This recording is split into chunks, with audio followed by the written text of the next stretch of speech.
po. Ayan, bago na naman tayo. Galing kami ng parlor. Ayan, may mall dito sa kapila, guys. Ayan, ito naman kami ngayon ng hospital.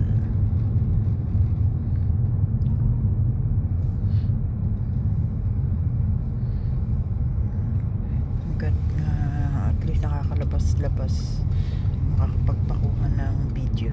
Ayan. Ayan siya, guys. Ganda, oh. Ganda ng mga ano nila, bahay. Bahay. Ayan.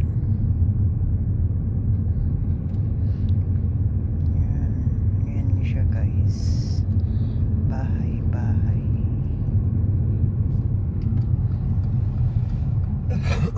Punta kami sa hospital. Na-miss ko na yung mama niya. Napakabait kasi. Kanyang ina. Kanyang nanay. Yan. Punta kami ngayon sa hospital. Bibisitahin namin ang kanyang mama. Si mama.